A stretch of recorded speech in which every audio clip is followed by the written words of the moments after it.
اس نے اپنی آنکھوں سے امام حسین علیہ السلام کا کٹتا ہوا سر دیکھا، اس نے اپنی آنکھوں سے معصوم بچوں کو پانی کے لیے تڑپتے اور بلکتے ہوئے دیکھا، اس نے خیموں کو لٹتے ہوئے دیکھا، الو نے چھوٹے معصوم علی اصغر کو شہید ہوتے ہوئے دیکھا، پیاس سے تڑپتے ہوئے جان دیتے ہوئے دیکھا، اور اس نے وہاں پہ ظلم کی وہ داستان رقم ہوتی دیکھی جو کہ شاید تاریخ میں دوبارہ کبھی بھی نہ ملے۔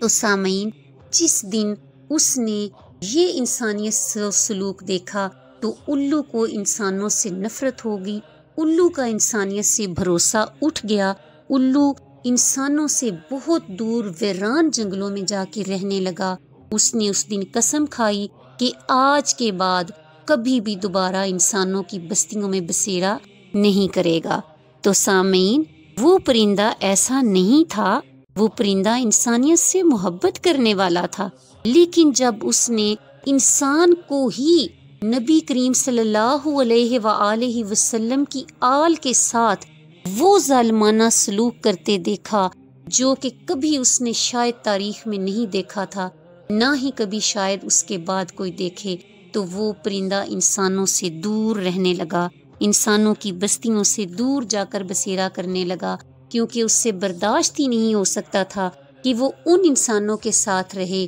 ان انسانوں کی بستیوں میں رہے جنہوں نے نبی کریم صلی اللہ علیہ وآلہ وسلم کے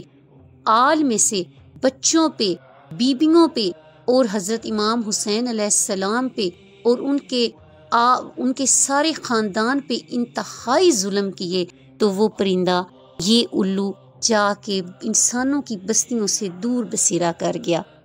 سامعین، میں آج آپ کو الو کے بارے میں بہت دلچسپ معلومات دینے جا رہی ہوں۔ اس واقعے کے علاوہ میں آپ کو بتاتی ہوں کہ الو کی 205 اقسام ہیں۔ الو کو لوگوں نے ان 205 اقسام کو خاص 2 بڑے قبیلوں میں تقسیم کیا ہے، جن میں سے ایک کا نام بران اور دوسرے کو عام الو کہا جاتا ہے۔ سامعین، عام کیڑے اور حشرات انسانوں کی فصلوں کو نقصان پہنچاتے ہیں، سنڈیاں، کیڑے، ٹڈیاں، یہ سب انسانیت کی فصلوں کو نقصان پہنچاتے ہیں، لیکن الو ایک ایسا پرندہ ہے جو ان سب کیڑے مکوڑوں کو کھا جاتا ہے، اور یوں وہ انسانوں کی فصلوں کو، انسانوں کی خوراک کو کیڑے مکوڑوں سے بچانے والا پرندہ ہے۔ لیکن افسوس کہ ہم اس کی حقیقت کو نہیں جانتے اور ہم اس سے نفرت کرتے ہیں۔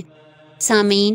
الو کی اوسطن عمر 12 سال ہے، اور الو جو درخت ہوتے ہیں اس کی کھوہ میں اپنا گھونسلہ بناتا ہے جو کہ 20 میٹر تک اونچا ہوتا ہے۔ سامعین، الو کے پر بہت ملائم ہوتے ہیں، الو کے پر بہت نرم ہوتے ہیں، تو عام پرندوں کی طرح جب یہ شکار پہ جھپٹتا ہے تو اس کو خبر ہی نہیں ہوتی اور یہ اپنے شکار کو لے اڑتا ہے۔ تو سامعین، جس طرح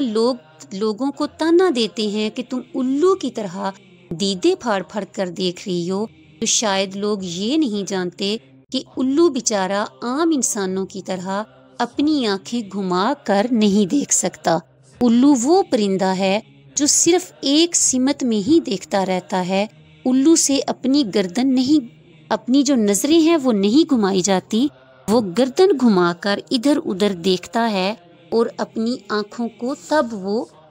حرکت دے سکتا ہے اور اپنی نظروں سے تب وہ ادھر ادھر دیکھ سکتا ہے۔ تو سامعین، ہمارے یہاں پہ بہت ساری جو توہم پرستی ہے وہ ہے الو بیچارے کے ساتھ انسانیت سوچ سلوک کیا جاتا ہے۔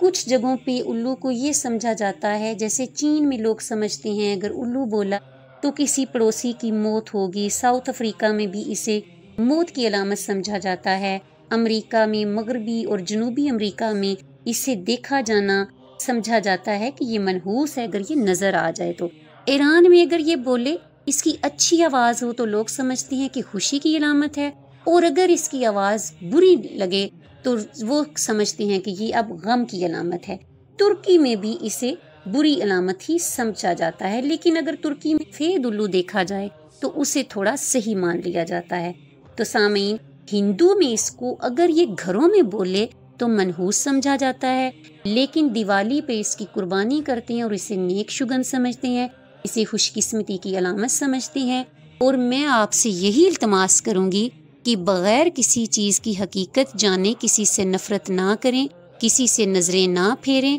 کسی سے انسانیت سوچ سلوک مت کریں، چاہے وہ پرندہ ہو یا وہ انسان ہو، کیونکہ ایز اے ہیومن بینگ، ایک انسان ہونے کے ناطے ہمارا فرض بنتا ہے کہ ہم کسی بھی چیز کے بارے میں سنیں تو پہلے تحقیق کریں، اس چیز کی تسلی کر لیں، اور پھر ہم اس کے ساتھ پھر بھی ہم اس سے اچھا سلوک کریں، اس کو بہتر کرنے کی کوشش کریں، نہ کہ لوگوں کی دیکھا دیکھی کسی سے نفرت کریں۔ اور اگر آپ کو میرا یہ واقعہ اچھا لگے، ویڈیو اچھی لگے، تو پلیز میرے چینل کو سبسکرائب کریں، لائک کریں، شیئر کریں اپنی فرینڈز اور فیملی کے ساتھ، اور ایک اچھا سا خوبصورت سا کمنٹ بھی کر دیں۔ شکریہ، اللہ حافظ۔